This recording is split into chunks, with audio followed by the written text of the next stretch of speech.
بسم اللہ الرحمن الرحیم الحمد للہ رب العالمین والصلاة والسلام علی خاتم المرسلین وعلی آلہ واصحابہ وازواجہ وذریاتہ وبناتہ واہل بیتہ اجمعین اما بعد فاعوذ باللہ من الشیطان الرجیم بسم اللہ الرحمن الرحیم ثانی اثنین اذ ہما فی الغار اذ یقول لصاحبہ لا تحزن ان اللہ معنا وقال اللہ تبارک وتعالی فی مقام آخر ان اللہ یأمر بالعدل والإحسان وإیتاء ذی القربى وینہی عن الفحشاء والمنکر صدق اللہ مولانا العظیم۔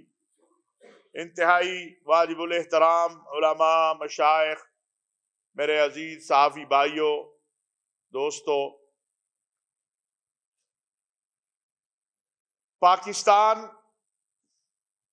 کا قیام لا الہ الا اللہ کی بنیاد پر ہوا اور پاکستان کا نظریہ، فکر اور نظام وہ نظام خلافت راشدہ ہے۔ سیدنا صدیق اکبر رضی اللہ تعالیٰ عنہ پہلے مسلمانوں کے خلیفہ ہیں، جنہوں نے رسول اللہ صلی اللہ علیہ وسلم کے لائے ہوئے نظام مصطفیٰ کو، نظام طیبہ کو خلافت راشدہ کے ذریعے پوری دنیا میں نافذ کیا۔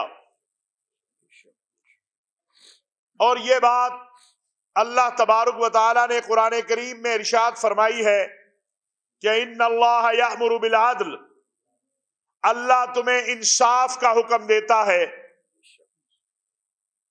نظام خلافت راشدہ کا پہلا اصول نظام انصاف ہے۔ وہ مسلمان ہو یا غیر مسلم، وہ کلمہ پڑھنے والا ہو یا نہ پڑھنے والا ہو، وہ مومن ہو یا نہ ہو، وہ گناہگار ہو یا صالح ہو، انصاف کا ترازو سب کے لیے یکساں ہوگا۔ یہ نظام خلافت راشدہ کا پہلا اصول ہے۔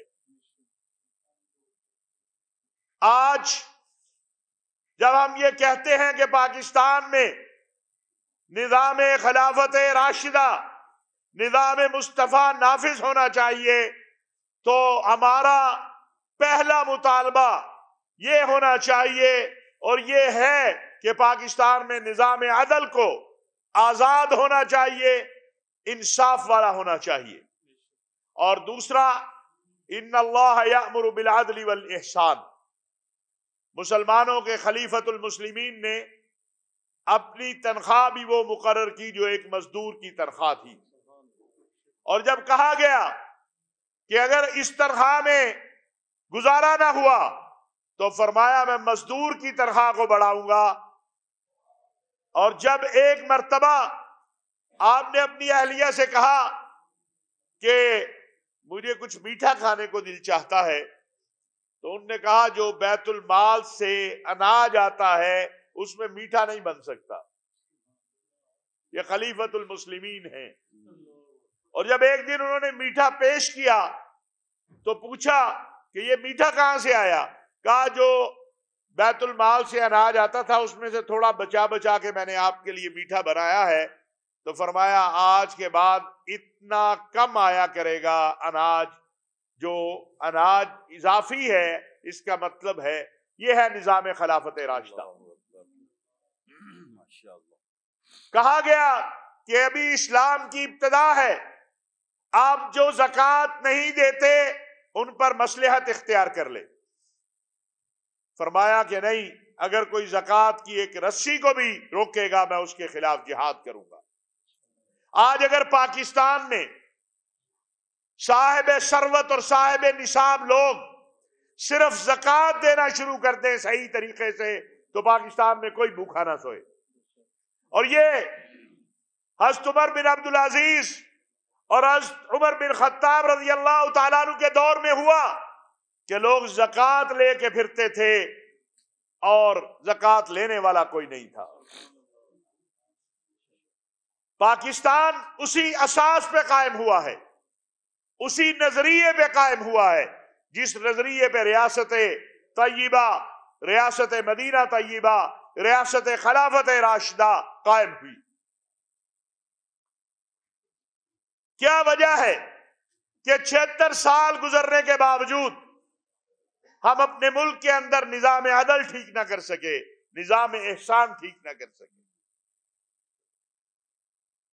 آج بھی اگر اس مار روڈ پہ رات کو جائیں تو بہت سارے لوگ اس سردی میں بھی آپ کو مار روڈ پر سوئے نظر آئیں گے۔ اگر امراء کا طبقہ، رؤساء کا طبقہ اپنے مال سے زکوٰۃ صرف نکالے، احسان کے جذبے سے آگے بڑھے، تو آپ کو کوئی مار روڈ پہ یا کسی جگہ پہ اس سردی میں سویا نظر نہیں آئے گا۔ یہ ملک، اس کی اساس میں لا الہ الا اللہ محمد الرسول اللہ پہ بہنے والا خون ہے۔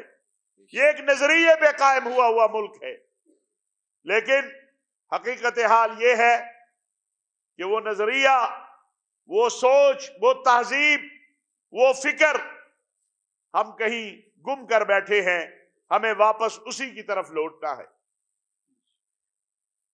اللہ تبارک و تعالیٰ نے یہ جو فرمایا، ان اللہ یأمر بالعدل والاحسان وایتاء ذی القربى وینہی عن الفحشاء والمنکر، فحش اور منکرات جو معاشرے اور سوسائٹی کو تباہ کر دیتے ہیں۔ آج ہماری سوسائٹی، ہمارے کالجز، یونیورسٹیوں میں جو یہ ماحول ہے، اس کے نتائج بھی ہم دیکھ رہے ہیں۔ آج طلاق کی ریشو اس قدر زیادہ ہو گئی ہے، اور یہ خالی غریب طبقے میں نہیں ہے، امراء میں، نوجوان بچوں میں، کہ جمعے والے دن جب نماز جمعہ کے بعد خطیب یا امام اپنے لوگوں سے ملتا ہے تو سب سے بڑا مسئلہ اس وقت طلاق کا مسئلہ بن چکا ہے، خلا کا مسئلہ بن چکا ہے۔ میں نے اسلامی نظریاتی کونسل میں بھی عرض کیا تھا، اور آج پھر کہنا چاہتا ہوں کہ جو اکٹھی 3 طلاقیں دے اس کے خلاف قانون سازی ہونی چاہیے، سزا ہونی چاہیے۔ نوجوان بچیاں بیچاری، ماں باپ الگ پریشان، گھرانے تباہ ہو رہے ہیں۔ اس کی ایک وجہ یہ جو جدید ذرائع ابلاغ اور فحاشی اور عریانی کا پھیلنا ہے، اس کا ہمیں سوچنا ہوگا۔ جس طرح آج فیک نیوز، میں اس میں نہیں، لیکن یہ حقیقت بات ہے کہ جو جس کا دل چاہتا ہے وہ چلا دیتا ہے، جو افواہ، گھروں کے گھر تباہ ہو رہے ہیں، خاندانوں کے خاندان تباہ ہو رہے ہیں۔ ملک بھی اسی طرح کسی ڈگر میں آ جاتے ہیں۔ آج ہمیں ایک عزم کرنا ہے، نیا 20ویں سال کا آغاز ہو رہا ہے۔ ہم اپنی نسلوں کو اس ملک سے کہیں اور منتقل نہیں کر سکتے۔ ہاں، ہم سب مل کے اس ملک کے اندر جو اس کا حقیقی نظام ہے، خلافت راشدہ کا نظام ہے، جو نظام مصطفیٰ ہے، اور اس کا تصور بھی غلط پیش کیا گیا ہے کہ صرف یہ کوڑے ماریں گے، گردنیں اتار دیں گے۔ سب سے پہلے حاکم کی ذمہ داری تعلیم، صحت اور اناج دینے کی ہے، خوراک مہیا کرنے کی ہے، کوئی بھوکا نہ سوئے۔ سیدنا عمر بن خطاب رضی اللہ تعالیٰ عنہ کا یہ فرمان کہ اگر فرات کے کنارے کو بکری کا بچہ بھی بھوکا پیاسا مر گیا تو عمر سے پوچھا جائے گا۔ اور وہ واقعہ کہ جب بچے رو رہے تھے اور سیدنا عمر وہاں سے گزر رہے تھے تو پوچھا کیا بات ہے، کہا گھر میں کھانا نہیں ہے۔ تو گئے بیت المال میں سے اناج جمع کیا تو جو ساتھ ساتھی تھا اس نے کہا عمر یہ بوری میں اٹھاتا ہوں اپنے کندھوں کے اوپر. فرمایا کہ کیا قیامت کے دن بھی میرا بوجھ تو اٹھائے گا؟ اور پھر اس گھر میں اناج پہنچایا. جب اس بوڑھی اماں نے وہ اناج پکایا تو اس نے کہا کاش عمر کی جگہ تو خلیفہ ہوتا. اس کو نہیں بتایا کہ میں ہی عمر ہوں. کہا اچھا عمر کو معاف کر دو. اس نے کہا نہیں، کاش تو عمر کی جگہ خلیفہ ہوتا. پھر بھی نہیں کہا. کہا عمر کو معاف کر دو. کہا اچھا تیرے لیے معاف کرتی ہوں. کہا میں ہی عمر بن خطاب ہوں. پہلے نہیں بتایا کہ میں عمر ہوں کہ کہیں میرے دبدبے میں آ کے یہ معاف. اور سیدنا صدیق اکبر رضی اللہ تعالیٰ عنہ کہ اگر معمولات آپ دیکھیں، ایک مکے کا عظیم تاجر جو اپنے گھر سے جب اللہ کے رسول صلی اللہ علیہ وسلم نے جہاد کے لیے اپیل کی تو اپنی اس ہتھیلی کے ساتھ اپنے گھر کو صاف کیا. ہتھیلی کے ساتھ ایسے کہ کوئی چیز گھر میں رہ نہ جائے. اور یہ وہ وقت ہے کہ جب جبرائیل امین آئے اور آ کر کہا کہ یا رسول اللہ، اللہ نے ابو بکر صدیق کے لیے سلام بھیجا ہے. تو رسول اللہ صلی اللہ علیہ وسلم نے سیدنا صدیق اکبر کو کہا کہ صدیق اکبر تیرے لیے اللہ نے سلام بھیجا ہے. جبرائیل نے کہا اس پہ بس نہیں ہے، اللہ نے پیغام بھی بھیجا ہے ابو بکر صدیق کے لیے. کہا ابو بکر صدیق تیرے لیے پیغام بھی آیا ہے. کہا میں صدیق اکبر سے راضی ہوں. تو سیدنا صدیق اکبر رونا شروع ہوئے. کہا اس پہ بس نہیں ہے. کہا یا رسول اللہ اب کیا رہ گیا، میرا اللہ راضی ہو. کہا اللہ نے یہ بھی پوچھا ہے، جبرائیل کہہ رہے ہیں کہ صدیق اکبر سے پوچھو وہ بھی مجھ سے راضی ہے کہ نہیں راضی. سبحان اللہ سبحان اللہ. تو ٹاٹ پہنے ہوئے صدیق اکبر نے یہ نہیں کہا کہ یا اللہ گھر میں بھی کچھ نہیں رہا، کپڑا تک دے دیے، سوئی تک نہیں ہے گھر میں. کہا میں اپنے اللہ سے راضی ہوں. ہم بات تو کرتے ہیں نظام مصطفیٰ کی، ہمیں نظام مصطفیٰ، نظام خلافت راشدہ اپنے گھروں سے، اپنی ذات سے اس کا آغاز کرنا ہوگا. انصاف جس کا پہلا پہلو ہے، جس ریاست میں انصاف کے لیے آپ کو در در کی ٹھوکریں کھانی پڑیں، اور جہاں یہ معروف ہو جائے کہ انصاف خریدنا پڑتا ہے، وہ نظام خلافت راشدہ والی ریاست نہیں ہو سکتی ہے. آج ہمارا نظام انصاف جہاں پہ کھڑا ہے وہ ہم سب کے لیے لمحہ فکریہ ہے. یہ جو ہماری عدلیہ ہے، یہ جو جج ہیں، وکیل ہیں، یہ میرے اور آپ کے بھائی اور بیٹے ہیں. یہ باہر سے نہیں آئے ہیں. اس تنزلی کو ختم کرنا بھی ہماری ذمہ داری ہے. میری چیف جسٹس آف پاکستان سے یہ اپیل بھی ہے کہ کم از کم نچلے لیول پر جو عدلیہ میں لوگوں کو مصائب اور مسائل کا سامنا ہے، اس کی اصلاح کے لیے کچھ کر کے جائیے. لوگ آپ کو دعائیں دیتے رہیں گے. ویسے تو اگر دیکھا جائے تو جس ریاست میں اس کے دفاعی اداروں پر ہونے والے حملے کے مجرموں کو سزا نہ ملے، کئی ماہ گزر جائے وہاں، تو اللہ ہی حافظ ہے. لیکن ہم یہ نہیں کہہ رہے کہ بے گناہوں کو بھی رگڑ دے. ہم کہتے ہیں کہ 9 مئی پاکستان کے اندر ایک ایسا سانحہ ہے جو پہلے نہیں ہوا. نہ اللہ کرے کوئی 9 مئی بعد میں ہو.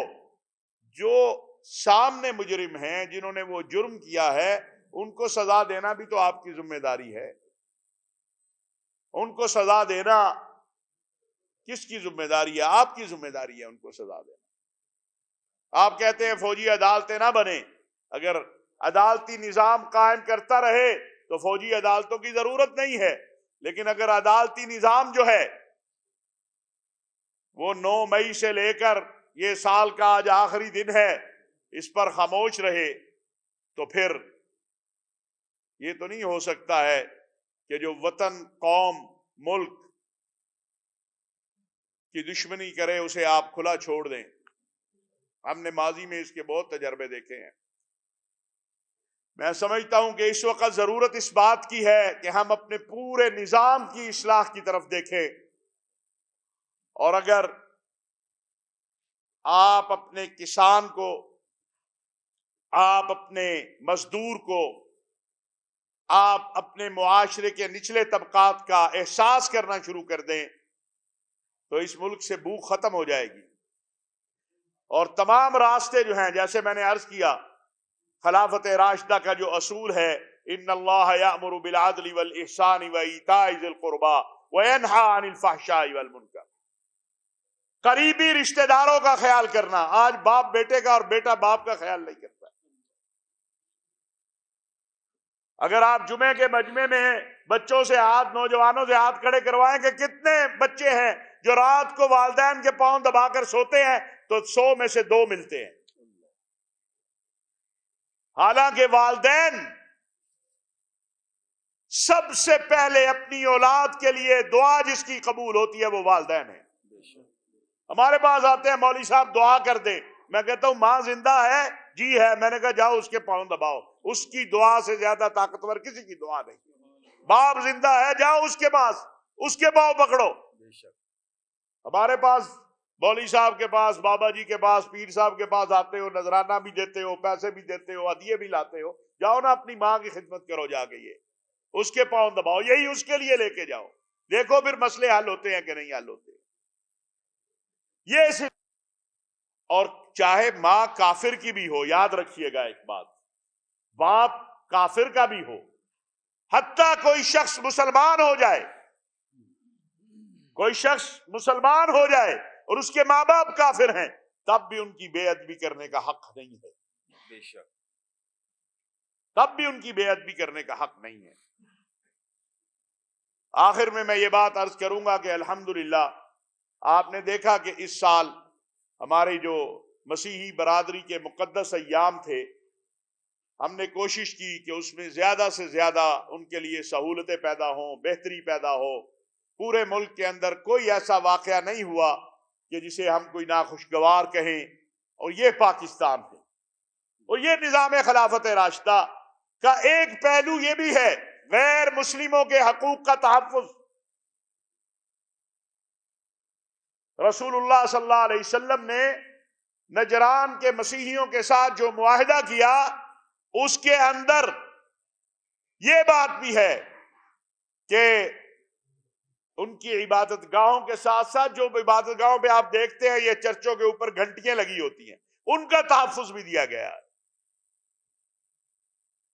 نظام خلافت راشدہ صرف مسلمانوں کے لیے نہیں ہے، وہ تو غیر مسلموں حتیٰ کہ جانوروں کے لیے بھی ہے۔ سبز گھاس، آج دنیا انوائرمنٹ کے حوالے سے پریشان ہے، اسلام کہتا ہے زیادہ سے زیادہ درخت لگاؤ۔ ہو سکتا ہے تمہاری اولاد تمہارے لیے دعا نہ کرے، یہ درخت جو لگا ہوا ہے یہ تیرے لیے جب تک یہ ہرا بھرا ہے دعا کرتا رہے گا۔ اس کے نیچے جو سایہ لے گا آگے، اس کی دعا تجھے ملتی رہے گی۔ پانی پلانا، پانی لگانا، اور میں گزارش کروں گا آپ کے ذریعے سے، وزیر اعظم پاکستان نے اپیل کی ہے، ہم بھی سب اپیل کرتے ہیں کہ آج پاکستان کے اندر ہر قسم کی جو نیو ایئر کی، نئے سال کی تقریبات ہیں ان پر پابندی لگائی گئی ہے، مظلوم فلسطینیوں کے ساتھ اظہار یکجہتی کے لیے، غزہ کے مظلوموں کو ایک پیغام دینے کے لیے کہ ہم آپ کے ساتھ ہیں، ہم آپ کو بھولے نہیں ہیں۔ ریاست پاکستان جو کچھ کر سکتی ہے وہ کر رہی ہے، اور اس حوالے سے جو اقدامات بھی ہمارے OIC کے پلیٹ فارم سے ہو رہے ہیں یا مصر اور قطر، سعودی عرب اور دیگر ممالک، ترکی کر رہے ہیں، ہماری وزارت خارجہ اس کے ساتھ رابطے میں بھی ہے۔ خود چند دن پہلے وزیر اعظم پاکستان نے ہمارے بردر اسلامی ممالک جو ہیں، عرب ممالک، ان کے سفراء سے بھی ملاقات کر کے ایک تفصیلی اس کے اوپر سارا جو ہے تفصیلات لی بھی ہیں، مشاورت بھی کی ہے کہ کیا ہو رہا ہے اور آئندہ ایام میں کیا ہونے جا رہا ہے۔ تو میری بھی اور پاکستان علماء کونسل کے بھی، ملک کے تمام مکاتب فکر کے علماء مشائخ کی طرف سے اپیل ہے کہ اگر ہو سکے، اگر نہیں ضرور کوشش کریں رات کو کہ 2 نفل پڑھ کے اللہ پاک سے دعا بھی کریں، اور جو پیسہ آپ نے خرچ کرنا ہے آتش بازی پہ یا اور چیزوں پہ، وہ جو قانونی ذرائع ہیں ان کے ذریعے اپنے مظلوم فلسطینی بھائیوں کو بھیج دیں۔ پاکستان کی فوج اور پاکستان کی حکومت مسلسل امدادی سامان جو ہے وہ روانہ کر رہی ہے۔ ابھی بھی آپ نے دیکھا جو آخری کور کمانڈر میٹنگ ہوئی ہے، اس پہ بھی پاکستان کی ریاست جو کر سکتی ہے، تو میں یہاں سے یہی پیغام دے سکتا ہوں کہ، اور اس وقت یہ پیغام پورے عالم عرب، عالم اسلام میں وزیر اعظم پاکستان کا اگر آپ دیکھیں سوشل میڈیا پر بھی وہ پھیلا ہوا ہے، اور پاکستان کے لیے تحسین کے کلمات ہیں عالم اسلام سے کہ کم از کم آج کی رات ہم اپنے مظلوم بھائیوں کے ساتھ اظہار یکجہتی کرتے ہوئے کسی بھی قسم کا جو ہے وہ جو یہ شور و غوغا ہوتا ہے یا تقریبات ہوتی ہیں وہ منعقد نہ کریں۔ جزاکم اللہ احسن الجزا۔ کوئی آپ سوال کرنا چاہیں، ورنہ علامہ صاحب دعا فرما دیں۔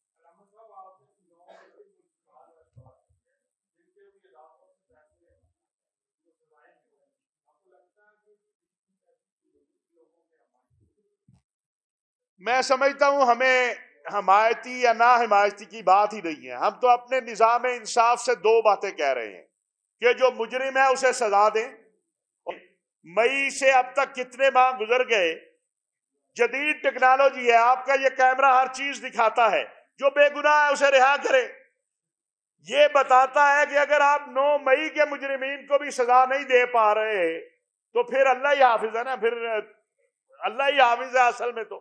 لیکن سچی بات یہ ہے، یہ سوال تو اپنی جگہ جواب مانگتا ہے کہ کون سی رکاوٹ ہے کہ 9 مئی کے مجرمین کو سزا بھی نہیں دی جا رہی، اور آپ کہتے ہیں فوجی عدالتیں بھی نہ ہو تو پھر کہاں جائیں؟ پھر میرا خیال ہے پھر تو یہاں پر کوئی بغیر نظام کے سسٹم چلے گا، اس کے بغیر کیا؟ تو لہٰذا جو آپ کے سامنے براہ راست بعض مجرمین ہیں، بعض ممکن ہے ان پر شکوک و شبہات ہوں، شواہد پورے نہ ہوں یا کوئی اور چیز ہو، لیکن جن کے بارے میں مکمل ثبوت ہے، اور یہ پاکستان علماء کونسل کی طرف سے میں عرض کرنا چاہ رہا ہوں کہ ہم نے تو یہ بات کہی ہے کہ جو براہ راست مجرم ہے، وہ نہیں جس پہ شک ہے یا ابھی اس کے حوالے سے کوئی شواہد نہیں ہے، ان کے بارے میں کون سی چیز رکاوٹ ہے کہ آپ ان کو سزا نہیں دے رہے؟ آپ ان کو سزائیں دیں۔ اب کیا رکاوٹ ہے یہ تو عدلیہ ہی بتا سکتی ہے۔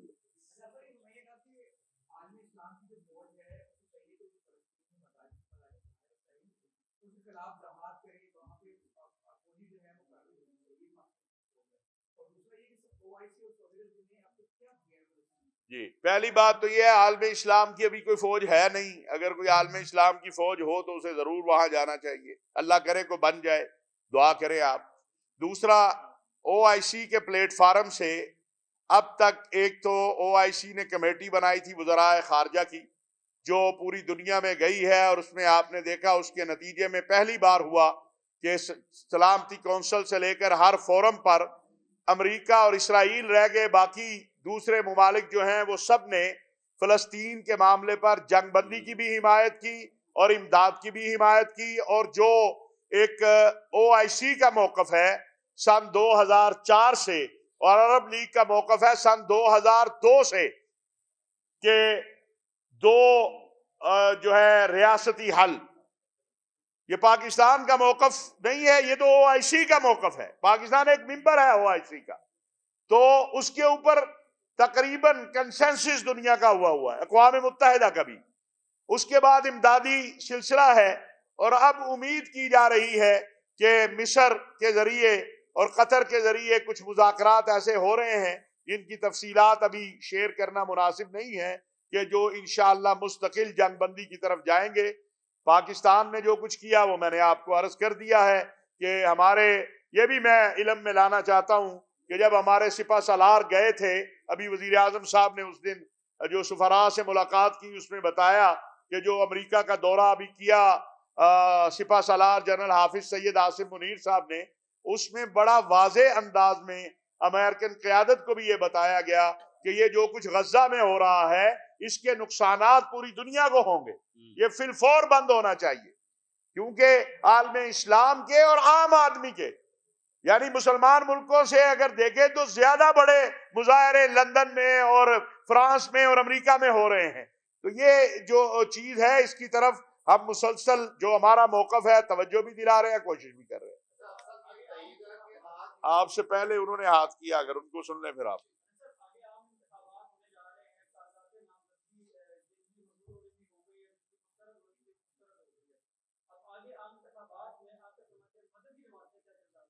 دیکھیے گزارش یہ ہے کہ پاکستان علماء کونسل نے اپنے لوکل جو ہمارے باڈیز ہیں ان کو اختیار دیا ہے، ہم براہ راست الیکشن میں نہیں جا رہے۔ مذہبی قوتیں ماشاءاللہ مولانا فضل الرحمان کی جماعت ہے، جماعت اسلامی ہے، تحریک لبیک ہے، یہ جو جماعتیں جا رہی ہیں تو ہم ان کے لیے نیک خواہشات کا اظہار کرتے ہیں۔ ووٹ تو عوام نے دینا ہے، عوام جس کو بھی ووٹ دے اسے منتخب ہو کے آنا چاہیے۔ یہ تو بھائی ابھی ووٹ پڑیں گے، جو ووٹ جب پڑیں گے جو جیتے گا پھر دیکھیں گے۔ میں آپ کے لیے ووٹ کروں گا اگر آپ کھڑے ہو گئے تو، بلکہ میرے وزیر اعظم بھی آپ ہی ہیں، بسم اللہ کریں، کوشش تو کریں۔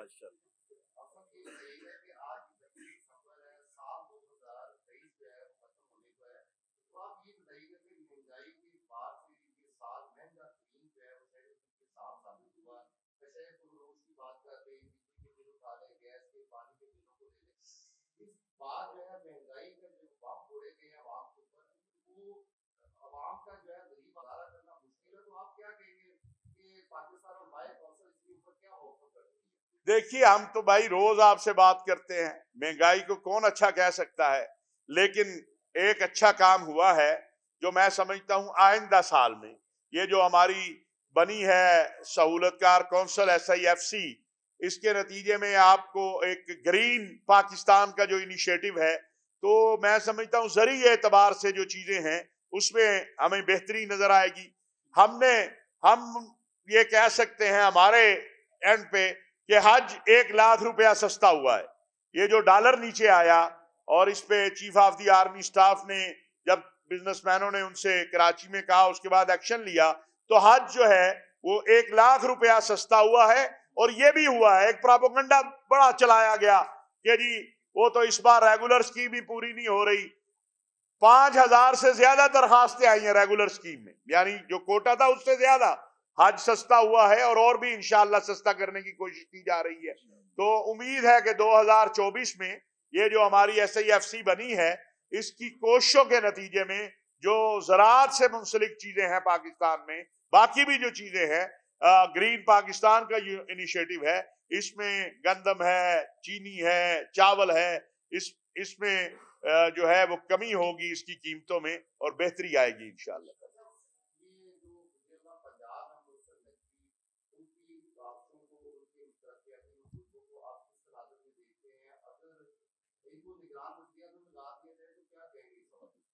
میرا خیال ہے ابھی تو الیکشن کی تیاریاں ہو رہی ہے، یہ آپ کو 2-3 ماہ پہلے کوشش شروع کرتے، کو محنت کرتے جو ہے جی۔ دیکھیے بات یہ ہے کہ چیف الیکشن کمشنر کہہ رہے ہیں ہم الیکشن کرائیں گے، چیف جسٹس کہہ رہے ہیں ہم الیکشن کرائیں گے، تو یہ کام عدلیہ اور چیف الیکشن کمشنر کا ہے، ہم کیوں نہ ان پہ اعتبار کریں، آپ یہ بتا دیں۔